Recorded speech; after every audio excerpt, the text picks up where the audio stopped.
Hello, and welcome to Right Here, Right Queer. I'm RK Ashwick, and today I am here with Noah Hawthorne to talk about their latest book, The Voice of Wild Places.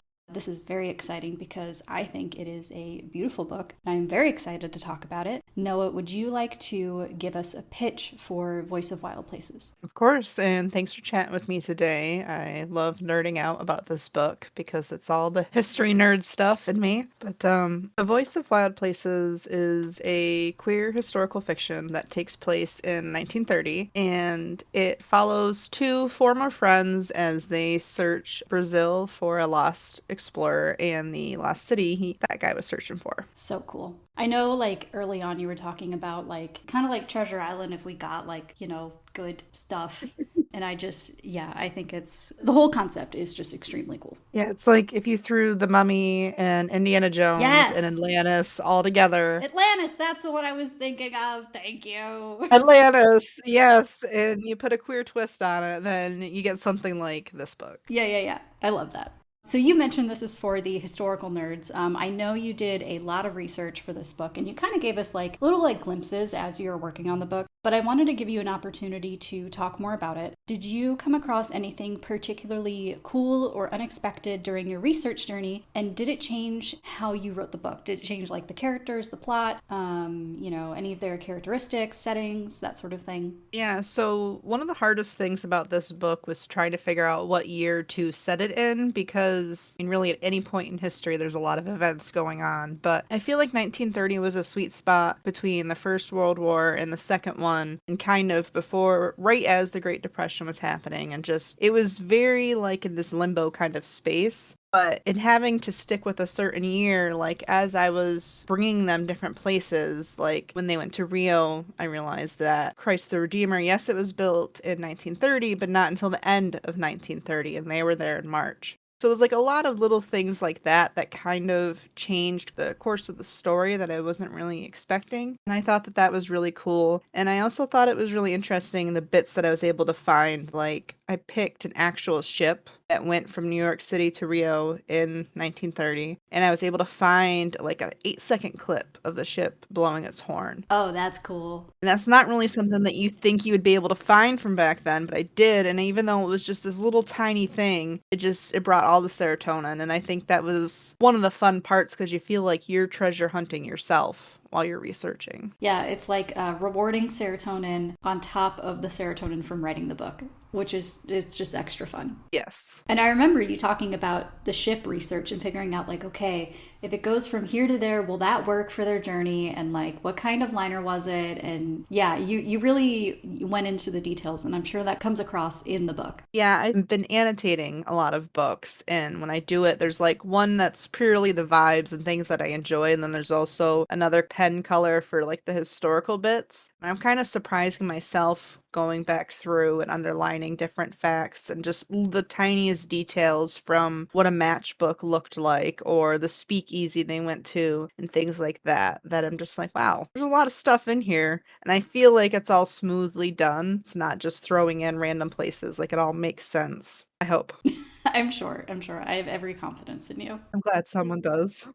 Of course I do. Going to the characters, do you mind talking about the main characters in this book? And do you have a favorite? And of course, if it's you don't have to say favorite if it's too difficult to choose between your book children. Oh, it's always really difficult. Okay, so the two main characters, the first point of view we get is from Watt Johnson. He is a World War One veteran that is mid-30s, cis, closeted gay man who is trying to search for this long-lost friend that he had, and it's not only physically punched in the face by said old friend because dead names aren't cool, Uh-huh. and also punched in the face with reality as he goes on this journey, not only physically, but within himself, like discovering himself, learning from Cornelius, his companion, and learning from the people that he meets.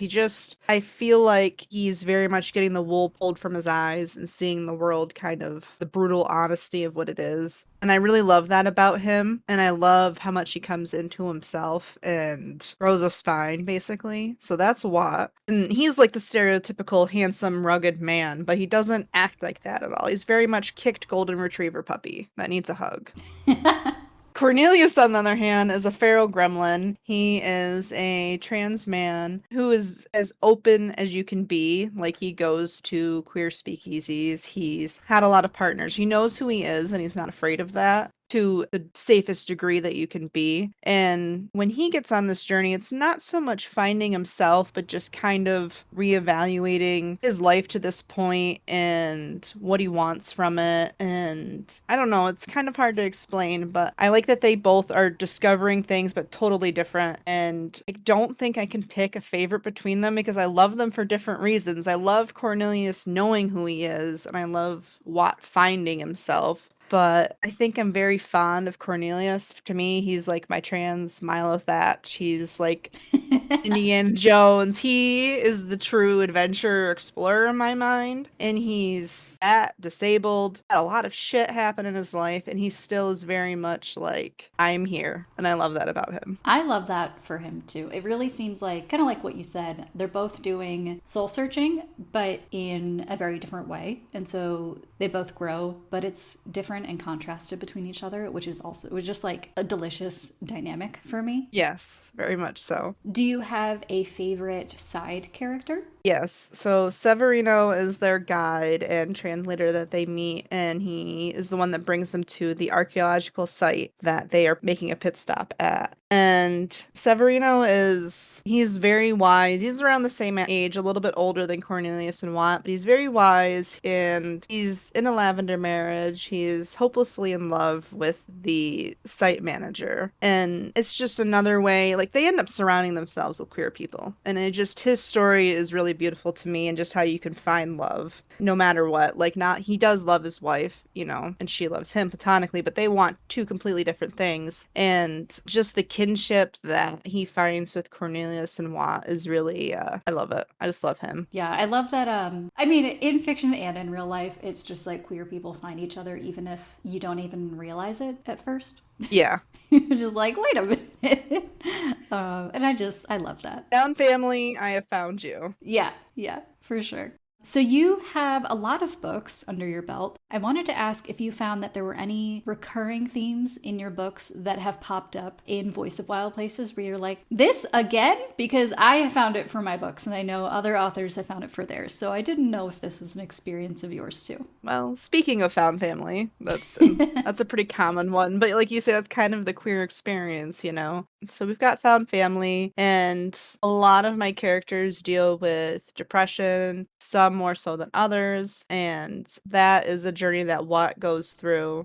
Cornelius is more angry, but he's not depressed, and he's never thought about hurting himself, but Watt has, and that's something that a lot of my characters, like Arlo from Phantom and Rook, finding yourself as an adult is pretty common. I don't know what you would label that, but just starting your life later on in life is a theme for this and a lot of my other stories as well. And I think the depression theme also shows up in your anthology short, right? It does, yeah. They just want to all yeet themselves off a cliff, and then they realize that oh boy, maybe there's life worth living here through love and queer friendship. I'm very glad that they find that in your books. That makes me happy. Me too. So for Voice of Wild Places, you did a Kickstarter campaign, and you made several very cool rewards for it. Like, I'm thinking about that custom map that you were showing us earlier. Could you tell us a little bit more about your Kickstarter process? Yeah, so this was my first Kickstarter. I was kind of inspired to do one by Tess and Sebastian. They both had successful ones, and I've done pre-order campaigns before, like through my own bookstore. So I thought that maybe I could do something really cool with it, maybe get like a special edition as a bonus thing, or I wanted to reach like a stretch goal of some sort to do something really extra fun for it. So yeah, I just, with the advice of my fellow authors, did it and marketed the heck out of it, and it did really well. I was really surprised. For me, it was like a slow and steady thing. Hit 2 stretch goals, which was bonus short stories and the special hardback edition cover. Nice. So that was really cool, and I'm really happy with it. And one of the rewards was annotated books, so that's why I'm working on those. And that's really the hardest work I've had so far. I mean, it was a lot to package all those books. I had like 50 books to package and send out, which is really cool. But at the same time, it took up a lot of room in my house, and it was just Oh, yeah. a lot of anxiety taking them to the post office and all of those things. But it was really, really made me feel proud to be able to see all that at once. And basically, when the book released, I made my money back for the original cover and all the money I put into it and other things. So that was cool. And yeah, I made the map as like kind of a little bonus, and I'm going to put that in the special edition. And I had a lot of art commissioned for it, and I had a lot of art gifted to me by my artist friends to use for promoting it and then for prints and stuff. So that really helped too, because fan art is amazing and nothing makes me want to read a book more than the art for it. Yeah, that art that you were gifted, it just made everything like really cohesive because as I recall, you had like several different drawings, but they're all in the same style. So you get some variety while it still looks just very like clean and professional. Yeah, and I'm a very visual person, and like one of the things that people love and hate about my books is how like descriptive I can be, which is something I did try to work on in this book, but I'm a very visual person. I need reminders because I forget. So having that visual reminder really helped. I love description in books. People who don't like description in books, respectfully, go away. Well, you want to leave stuff to the imagination, and I get that, but I forget, and I like to know. Like, I'm listening to a book right now, and I have no idea what one of the characters looks like, but that's okay because they're in love. Nice.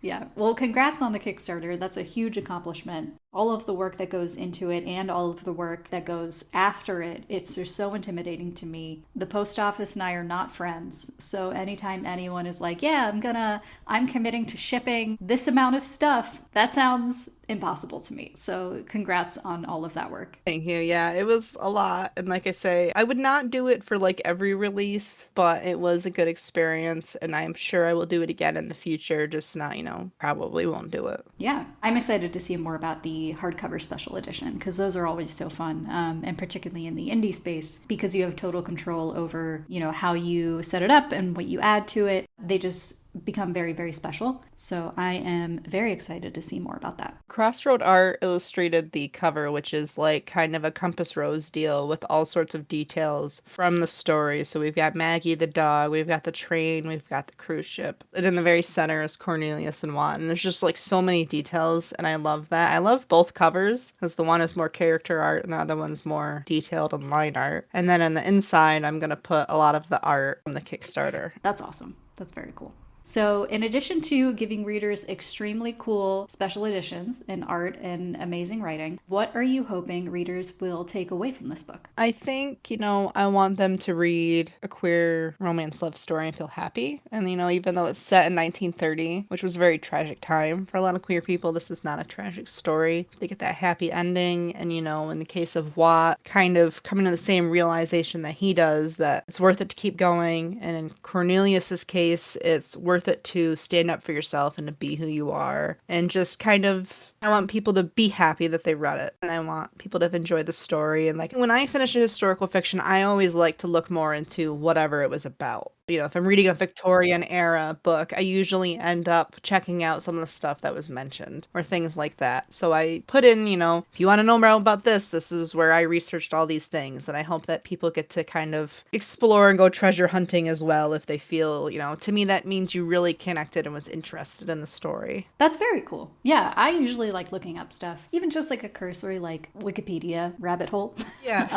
So that's very cool that you added that stuff. Obviously, just writing the book is a huge effort, and then doing the Kickstarter is another huge effort. So maybe it's premature to ask you, like, what are you doing next? But what are you writing next? I feel like you take breaks, but even if you're not physically writing, you're still thinking about what you're going to write next. So I've been working on the short stories, which was a bonus stretch goal for the Kickstarter. And then for books, I finished up with the anthology and kind of got that out with you and everyone else. And my next book that I'm going to publish will be the third Adventures in Levena book, which focuses on when a vampire falls in love with a star. and I already have the cover for it because I was going to release it this year as well, but it was too much. I can't do 2 books in 1 year anymore. I don't know who that person was, but it's not me anymore.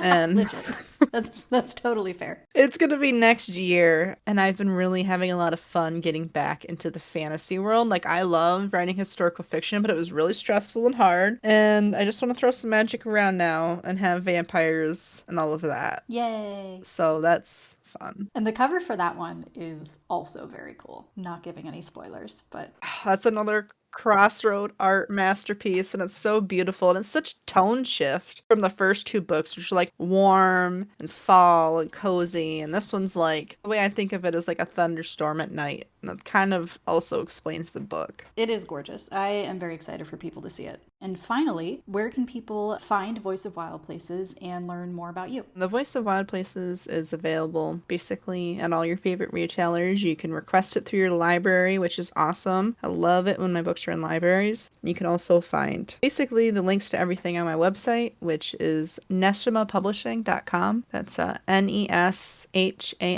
Publishing. Also on social media and all that good stuff. Awesome. And for this podcast, you can find us at Right Here, Right Queer Podcast on Instagram. Thanks so much for tuning in, and we'll see you next time. Thank you.